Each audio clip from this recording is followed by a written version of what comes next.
you go. We've got a lovely Southland brown here. Just look at the depth on that. That's an incredible fish. And on the new Stalker Legend 9'6" fast action, it's just great fun. You can really subdue these fish, and that's what you need in a place like New Zealand when you're talking big fish. This is absolutely ideal for it. Look at the depth on that. Just an incredible fish. And we might send him on his way so that when you come over to New Zealand on one of our trips, we might introduce you to him as well.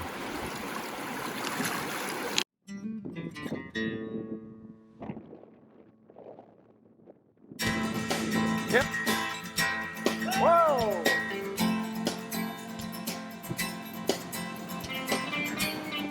Here he comes. Yeah. Oh.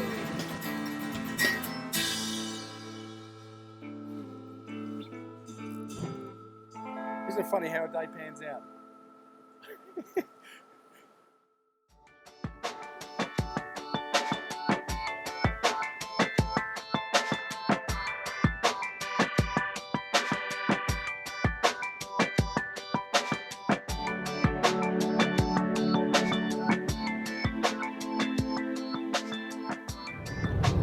G'day, I'm Gavin from Hurley's Fly Fishing and welcome to another episode of On the Fly. Today we're over in New South Zealand, which is Australia's 7th state, or actually 8th if we're still counting the ACT. It's about a bit over 3 hours flight from Melbourne to Auckland, and we've landed there and driven for about 10 minutes down south. We're heading down to Rotorua, and we're going there for two reasons. Well, I guess three, because it's one of the only names that we can pronounce properly. But the fishing's outstanding down there, with plenty of lakes and rivers that are just full of, dominated by rainbow trout, but also have some amazing browns there as well. It's also a great destination to go from a tourist point of view. Like the Maori culturalism down there is incredible, and you've got a lot of things to see and do with the thermal springs and hot pools and things like that. So it's something in it for everyone if you get down there. But as soon as you get out of Auckland, what you notice is green grass, and it's something different, I guess, than what we're used to in Australia. And we measure rain by millimetres, whereas over here in New Zealand they measure it by the metre. And we can see a dominance now. I'm sure the sheep are pretty happy about it too. They're feeling a bit safer, but a real domination towards milk farms now, and that's added a lot of infrastructure to the local area and a lot of smaller farms, and generated a lot of money into the local communities, which is great. But we can worry about that landline lesson a little bit later, and you can find out a bit more information. But we're going to head down to Rotorua. We're going to catch up with one of the local guys down there, Miles, and he guides in the local area. And he's got some real special spots that we're going to come across, hopefully some pretty big fish. And we're talking pretty big in a small little Spring Creek fish that up to and above 10 pounds, which that's a pretty magical mark, even in New Zealand. So for the next couple of days, we're going to run around down here, and at night fish the lakes as well. And with a bit of luck, we can show you what some of the North Island has to offer. Some amazing trout fishing that I just can't wait to get down there.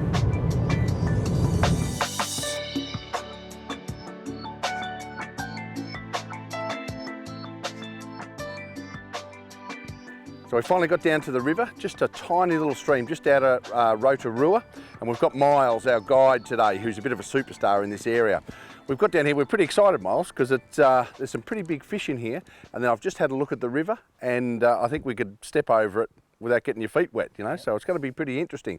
It's pretty overgrown, so it's not your normal casting, which we do on the Goulburn and plenty of room. She looks pretty tight. Yeah, very small stream, very big fish. As a result, we use the bow and arrow cast above all else, yep. Which is a fantastically easy cast to learn. Sure. With overhead cover and so on, it's really the only place you can swing a cat. Yeah, I can imagine. Yeah. Can imagine. Yeah. So it's all about just getting that fly in front of the fish first cast. Yep. And the bow cast's the way to go. So yeah. We'll have a quick look at that. Yeah, for sure. Miles was saying too, like with the casting, like on your first cast, it's got to be right. In a small stream like this, you're a good chance to catch that fish if your cast is right the first time. Your second time, you're probably only 20%. Yeah, so yeah. It's about practice, isn't it? And getting it right the first time. And consistency, I think. Certainly. It's an interesting cast in that you've actually got a consistent length of line every shot. Yep. You know, you've got a rod length of line to the tip, which is 9 foot, and a rod length back, which is 9 foot. So you've got an 18-foot reach every shot. Now, with that consistency, you can be dropping the fly 2 inches short, 2 inches long, but the point is it's a consistent length. Yeah, sure. Every shot. Yep. So you've got that platform to build on, whereas traditional overhead casting, well, it's anyone's Can be guess. all over the place for sure. So we'll have a bit of a practice about this because we don't use it that often in some of our streams in Australia. We'll have a practice and then see if we can't perfect it and put it in front of a fish. That's right. Cool. Yeah, so Miles is just going to show us what a bow and arrow cast is about, and obviously in tight little streams. I guess in some of our small streams in Australia we certainly use that as well, but our fish in smaller streams are about that big. Yeah. Here they're a bit bigger. They're a bit bigger, so as a result I've actually got less than a rod length of 20-pound tippet. That's really what you need to tangle with these big trout amongst heavy cover. So it's quite a unique game, and to start with, the bow and arrow cast, you grab the fly and you hold it at the very back of the bend of the hook with the hook exposed. That way when you let the fly go, it doesn't pile straight into your fingertip. Okay, and then you just bring your rod across your body so that the line is directly over the top of the rod. If I drop the line down, it hits the middle of the reel. Okay, it's directly over the top of the rod. And then all I do with my fly hand is lift the rod tip until the rod tip's perpendicular. Okay, the rod is horizontal to start with. I lift it till the rod tip's perpendicular, and then I just let go with my fly hand. And that will go 18 foot every single cast. It's simple. One advantage you've got with that is you can see the trajectory that the fly is going to take by looking down the line. I can look at the line there, and that is actually the path it's going to take from my hand through the rod tip. So if I want to shoot under a branch, I drop my rod tip a bit and I can see the trajectory of the line lower. If I want to go up straight ahead, you can see the trajectory. It's going to follow this line from my hand to my rod tip every time. And with that, we're armed and dangerous. Well, we're threatening anyway. Yeah. Yeah. So have a go at that, Yeah, Gav. okay. That's the head of the trout. Yep. Okay, we'll make it realistic. They're about this long, okay? Yep. You want to land your fly So we're going to be this close. Yeah. Yes. Yeah, right, okay. within an 18-foot range every time. Yeah, right, okay. Yeah. Now, you want to land your fly probably no more than 1 foot, 2 foot in front of these fish, because being big old browns, you give them too long to look at it, Yep. they have all the time in the world to suss it out and often won't take. Yep. But like myself, if you drop it so short and you force them to make the decision, I know that when I'm forced to make a decision, it's often the wrong one. Yep. Yep. So we're relying on these fish to make all the right mistakes. Yeah. Absolutely. Get hand up nice and high, that's it. Perfect. When you get the take, Yep. strike hard. Okay. The Yep, idea is to strike hard and keep their head on the surface so they barrel and thrash on the surface on the end of that 20-pound tippet.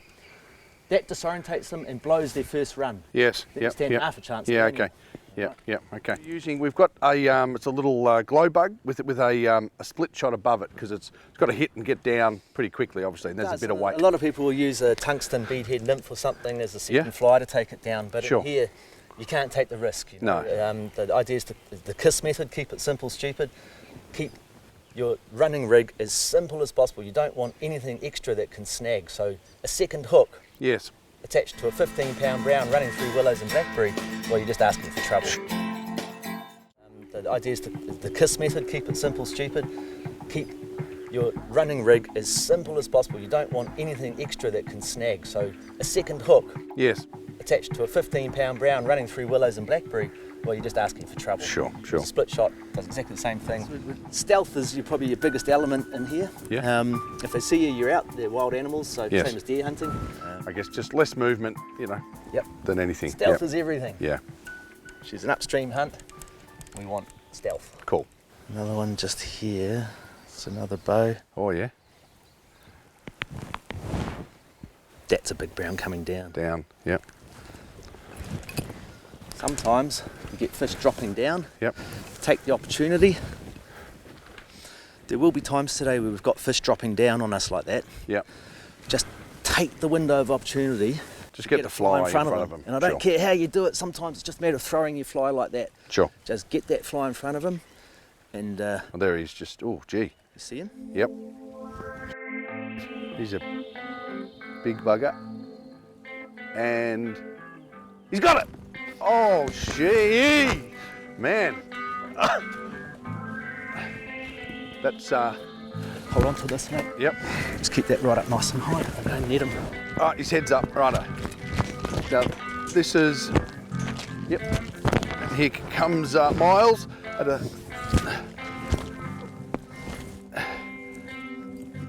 it's a good solid fish in there.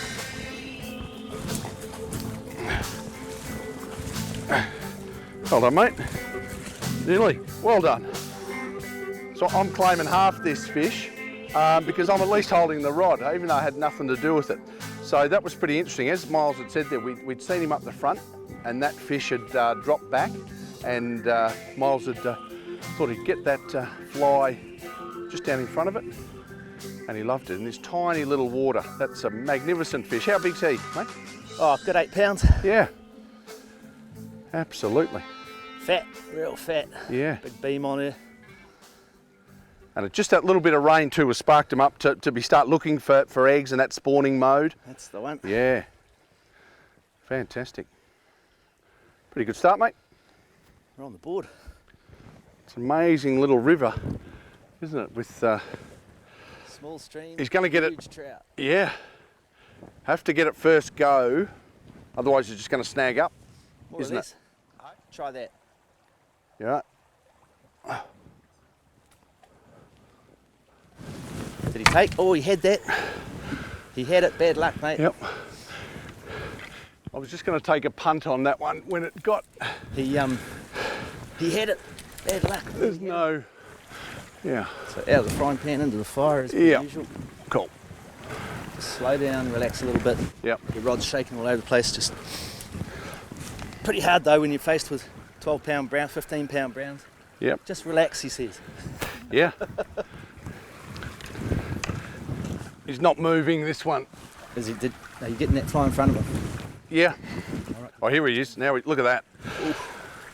Well, that's a big one. Oh, and 2 more. You can see the female wriggling there and digging a hole with her tail where she'll lay the eggs, and they will get fertilised by the male who's there protecting.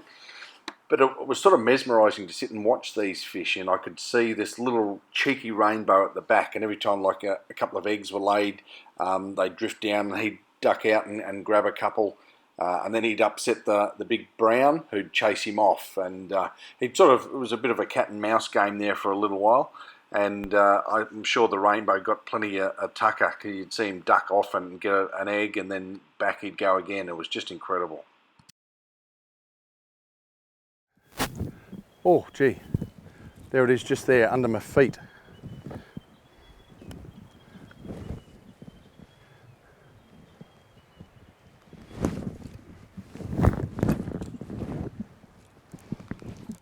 Oh, oh, oh.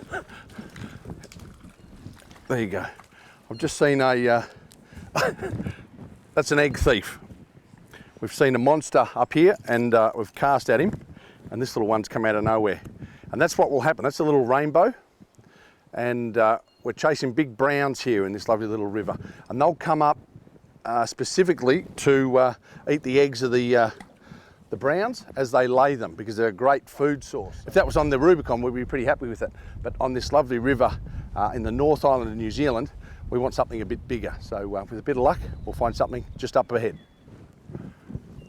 Got a couple of fish that I can see here swirling around. I'm going to put this up ahead of them without putting into the tree.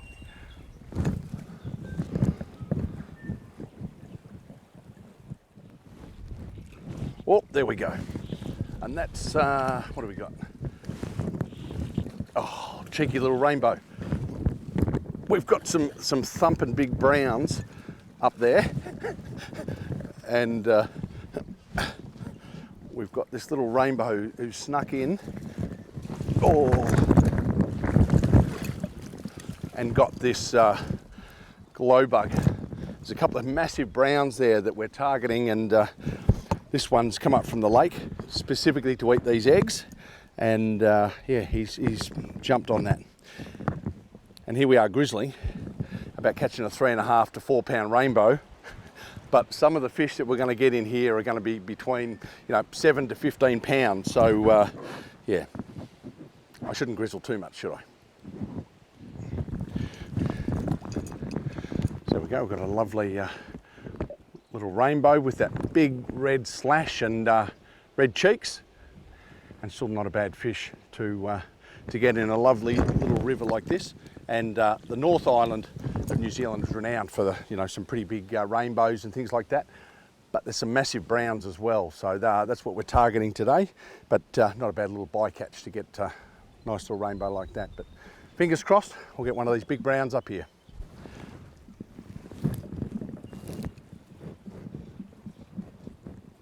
Yeah. Oh, what have we got? There's a nice little hole here, but just a little one. And we'll just plough him in, another rainbow.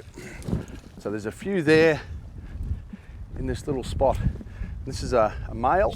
The previous one we got was a female, had a much more rounded mouth, whereas that one starts to get the hook jaw. So that's a lovely little male of a good couple of pound. And he's come up here, and some will come up for spawning as well, even though it's a little bit early. Generally it's the male, the browns that spawn first, but also some of these rainbows will come up and spawn a little bit earlier as well, and that's just nature's way of ensuring that regardless of when they spawn, perhaps if there's a flood, that there's still enough spawning fish to keep the species going.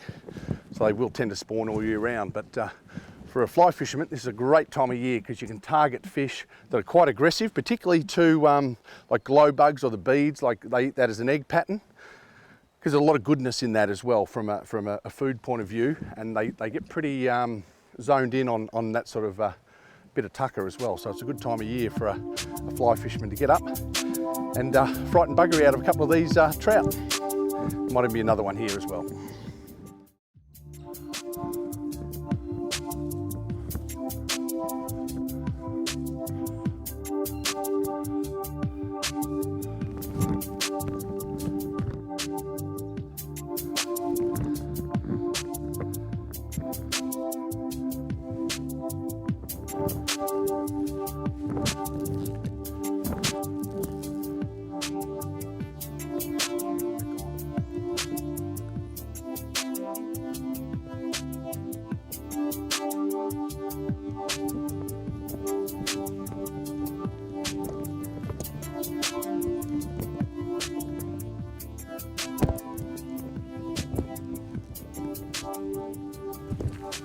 Got him? Got him. Yep. So just quickly sneak up on him and get a shot. Fairly quick, smart. A little bit longer. Shoot. Now? Yep. Strike! Oh yeah. Okay, follow, go upstream. No, it was good. Yep, you're good. You're in trouble now, son. No, I'm not. This is, oh yeah. That's pretty easy. Oh, righto. You're good, you're good. Righto. You're good. Simple. And that's how you do it. Eh? Fantastic. Have a look at the size of that. That's just amazing. In a river like this is just incredible. And it really is just tactical, short. You're relying on a good guide to spot the fish and call the strike as well. He's taken that just in here. So you've got to be pretty quick. 20-pound tippet, whack it when Miles, the superstar, says he's got it. And that's what happens, eh? Ooh. And possibly the best trophy trout stream on the planet today. I think so. I think so. I haven't seen anything better. No. When you're dealing, they say we don't have crocodiles in New Zealand, but I beg to differ. Yeah, absolutely. We'll get some stills of this. Yeah, he's a ripper. Absolute ripper. Oh, big hook on him. Nice work, Gav. Yeah, good job. Good job. Sheer pandemonium. Yeah, it is. Well, people often ask what you do when you hook up, and it's like, anything can happen, mate. You just got to make it up as you go along. The poor thing couldn't see what was happening, and you wouldn't have seen it on camera, but Miles, he raced down that bank like a billy goat, so he did pretty well there. And that's what it's about. It's about getting him in the net pretty quick before he can get into a lot of damage around here, can't he? So that's what it's about. So that was good. Well done, mate. Well done. Just get a shot of you. Yeah, Right just yeah, beautiful. Oh no, gee, that's a good fish, isn't it? That's he'd be a good 8 8. Yeah, yeah. It's got some heft to him. Yep. Good, like our beer belly. He gets the hook jaw. It's got the big kite on Absolutely. him. Yeah. Yep. Cool. Okay. Cool. Don't really want to stick your fingers in here because A big bitey things ones, can eh? bite. Yeah. Good. There you go. He's easily 8. Incredible the depth, and it's hard to, because I've got really big hands, funny enough, but the depth on that is incredible. So these are great fish with that lovely male Release shot for you. and a hook jaw, and he's good to go already. We'll just let him do. Very good. So that's what literally trophy fishing on the North Island near Rotorua can be like, and it's pretty exciting, pretty intimidating at times with all this overgrowth, but the rewards are there. You know, you get a good guide like Miles, somebody who knows what they're doing and they know where to go and put you onto the fish, makes it all worthwhile. Oh. That's why I grab it at the bend, not the pointy bit of the hook. Yep, that was good. I'm only 80 kilos. 80 kilos, yeah.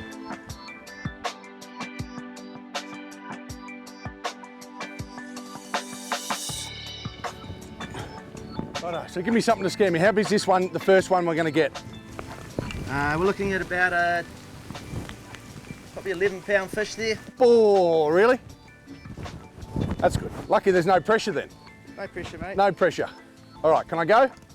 Yep. That length? Ooh. Get a little bit closer. A bit closer? Yep. Just duck down a bit, eh? Yep. And up ahead. Am I good? A little bit closer. Looks good.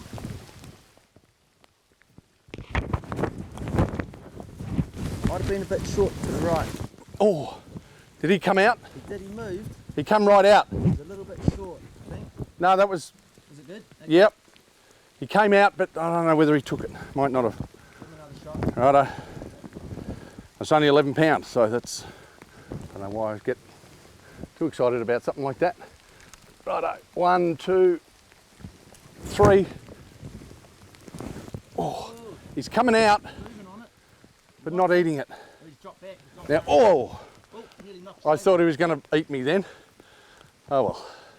Now the sad part about that, that's an 11 pounder, and straight up, probably about 3 metres ahead, there's 3 fish there. So you just got to love New Zealand, even for a bad fly fisherman.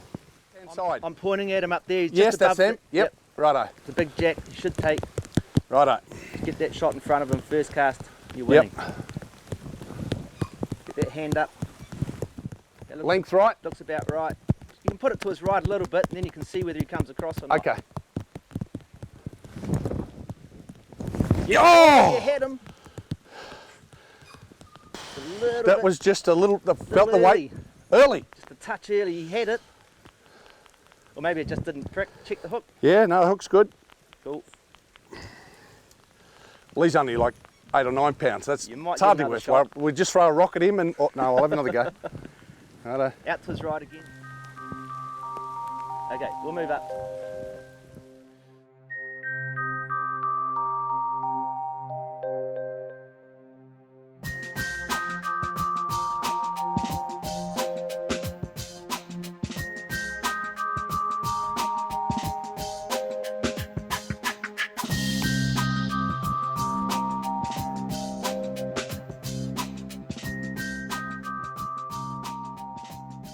I find that when the water's rising, they run for cover under the banks and just hang out, get Yep. out of the flow, because they're very lazy. Yeah. And then as the water recedes, that's when they all come out and get on the job in a big way. So I think, you know, Can you make the water recede? tomorrow, yeah. Yeah. So we've been going for a while and haven't seen a lot of fish, and Miles just said, well, that's what happens when the rain, you know. Yeah, once you get a big downpour, the rising water level, they tend to run for cover. Browns are very lazy creatures, so they like to get under the banks and as the flow increases. Sure. Once that water, that fresh starts to recede, that's when we'll get the hot fishing again. So Yeah. we may as well go and build a fire, mate, put our feet up and dry off and smack some 12-pound lake rainbows around. Why not? Why not? Why not? Sounds good to me. Good to me.